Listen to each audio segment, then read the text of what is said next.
Okay, solving equations for x involving radicals. This is a pretty easy assignment. There's going to be one coming up later at the beginning of next week. That's kind of a pain, but this is easy. You're finding what x equals. Now, when you have radicals, don't bring q in, none of that stuff. Just underline where the radical begins and ends. Now, this is where the radical's at. Do you have anything outside the radical? Yeah, you got a plus 3, so you do the opposite, minus 3. Takes you to 5. You have radical 2x minus 3. Now remember, that's a second degree radical. So to eliminate a square root, we parenthesize both sides and we just bring that 2 out. So that cancels. I now have 2x minus 3. 5 to the second is 25. And then you just solve it from there. So plus 3 plus 3. 2x equals 28. Divide by 2, and that is 14. Okay, just one answer, just one answer on this assignment here. So again, here's the radical where it begins and ends. This is the side the x is on. Outside you got a minus 3, so you got a plus 3. So that takes you to 5, and then you have the square root of 4x minus 23 equals 5. Now you can get rid of your square root. You take both sides. It's a square root, so you're going to take both sides to the second power. Okay. So 4x minus 23, 5 to the second is 25. Okay. 5 times itself. Then you add 23. It's not 5 times 2. It means 5 to the power of 2. 5 times 5. That's going to be 48. Then I divide by 4, and x equals 12.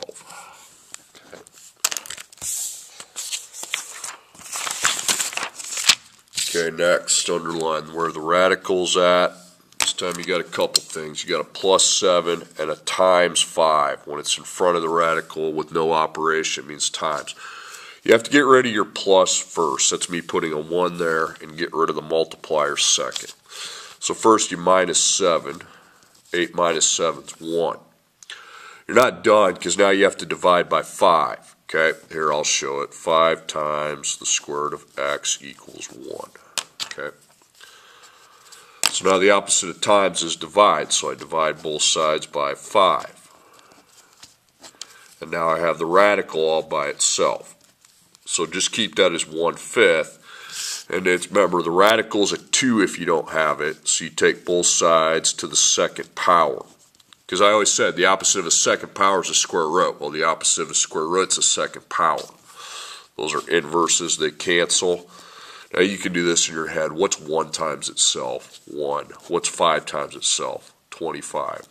That's all that is. Okay, there's a radical. You got 2 operations outside, a plus 5 and a times negative 2. Okay, you don't add the 2. Okay, that is a multiplier. You'll be dividing, but you got to get rid of your plus 5 first. So first I minus 5. So I divide equals negative 2. Then I have negative 2 times the radical of x, and now I got to do step 2, which is divide by negative 2. And now I have 1, and I got the square root of x. Now it's a square root. So to solve it, we use a second power, okay? Square root and a second power cancel, then 1 to the second is 1.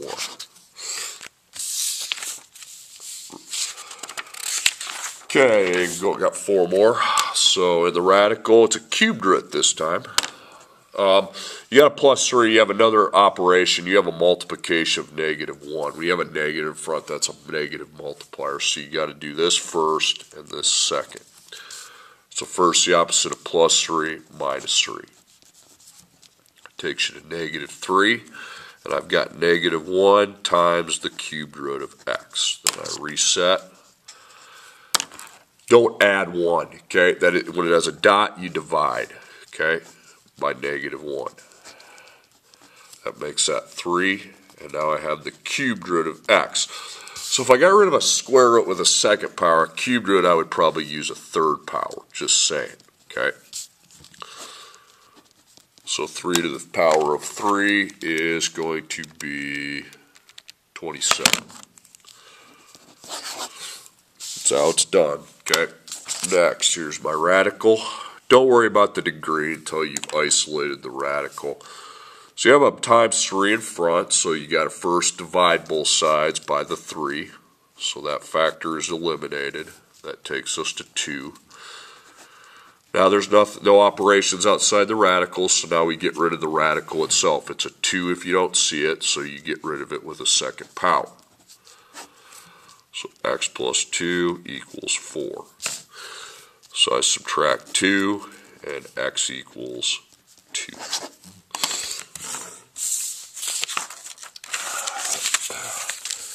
Okay, where's the rascally radical start and end? Right there.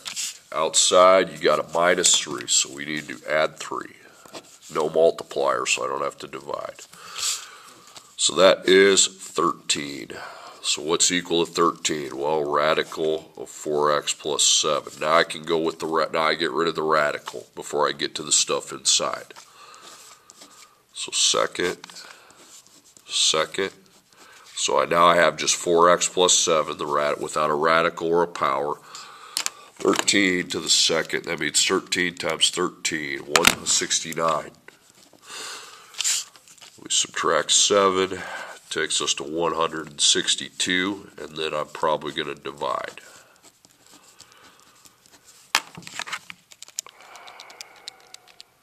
.5. You can get decimals, that's okay. Now, be careful about the last one. You have 2 radicals, that's not a bad thing, okay? I don't have any operations outside. That would be bad if I had those, but I don't have them. So I get rid of my radicals. They're both 2's. And we just take both sides to the second. So this cancels. I have just 2x. This cancels. I have x plus 5. Okay, now you just have to solve for the x. You have x's on opposite sides, so let's get that 1x to a 0 by subtracting it. So now I'm at 1x equals 5, and then divide. Okay, x equals 5.